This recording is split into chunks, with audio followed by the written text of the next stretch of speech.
네, 서울대학교에서 강의를 했지만 바로 전에는 고려대학교에서 석좌 교수를 지냈는데 이 스스로 임명한 석좌 교수란 논란이 좀 이어지고 있다는 건데요. 네. 내용을 좀 정리해 주시죠. 네.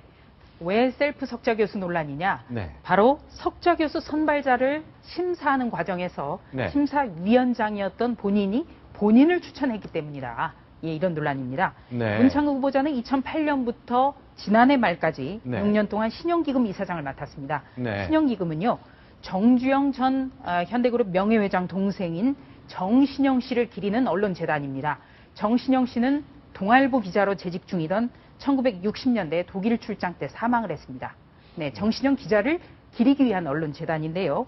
네, 신영기금 이사회는 2012년 말에 회의를 합니다. 네. 고려대 석좌 교수를 누구로 선발할 것인가를 뽑는데요. 네. 이 자리에서 바로 심사위원장이었던 그 문창극 이사장 본인이 네. 내가 적임자 같다. 본인을 추천했다는 논란입니다.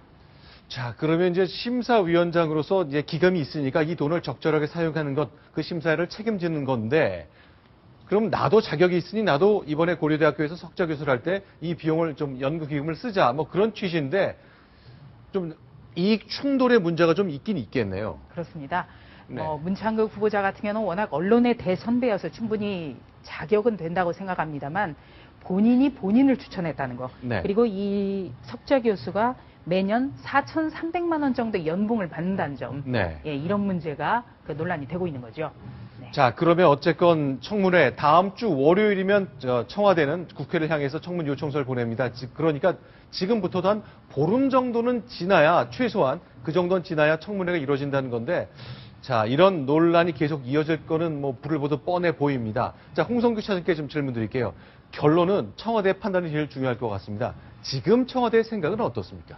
청와대가 오늘 입장을 밝혔는데요. 16일, 오는 16일 날 국회에 그 네. 청문 관련 동의서를 제출하겠다고 밝혔습니다. 네. 이는 오늘 새누리당의 좀 전에 소개드렸던 네. 비대위 회의에서 나왔던 입장과도 네. 일맥상통한다고 보이는데요. 네. 어찌됐건 간에 신임 총리 후보에게 네. 자기 스스로 소명할 기회까지는 줘야 된다라는 게 청와대와 새누리당의 공통된 입장인 것으로 정리하면 중도 사퇴 없다. 청문회 열릴 것이다. 그때 심판을 받겠다. 그런 건데요. 네.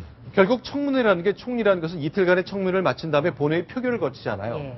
그런데 어제 의원들이 아니다. 물러나야 한다고 그랬거든요.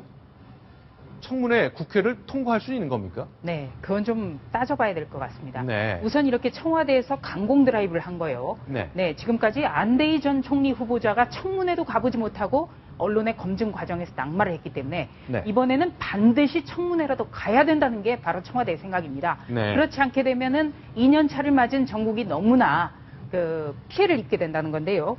자, 우선 총리 임명 동의안은요. 네. 국회의원 재적 과반 출석에 네. 출석 과반수 찬성으로 통과가 됩니다. 네. 조금 말이 좀 어렵겠습니다만 현재 국회의원 재적 의원이 286명입니다. 네. 그러니까 286명의 과반, 그러니까 144명 이상이 찬성을 하고 네. 여기에서 다시 출석하고. 그렇습니다. 출석을 하고 네. 다시 이 출석 의원의 과반 이상이 찬성을 해야 됩니다. 네. 자, 아까 조금 전에 말씀드린 그 과반이 144석인데요. 네. 현재 새누리당 소속 의원은 148명입니다. 네. 그런데 어제 공식적으로 문 후보자가 물러나야 된다. 네. 이렇게 주장한 의원만 6명입니다. 네. 바로 이 6명만 이탈을 하더라도 재적 과반수를 채우지 못하는 상황이 되기 때문에 네. 표결에서 반드시 성공한다는 보장이 없는 겁니다.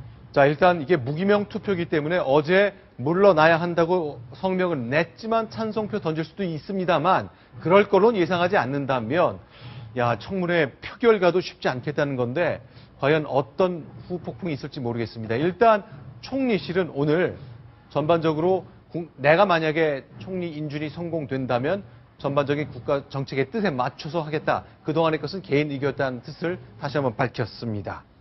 자, 문창극 총리 후보자에 관련된 얘기 전체 맥락을 듣는 노력이 좀 필요하다는 것 굉장히 건강한 시도이긴 합니다만 역시 들어봐도 해석은 제각각 한 길로 모아지진 않고 있는 것까지 확인했습니다.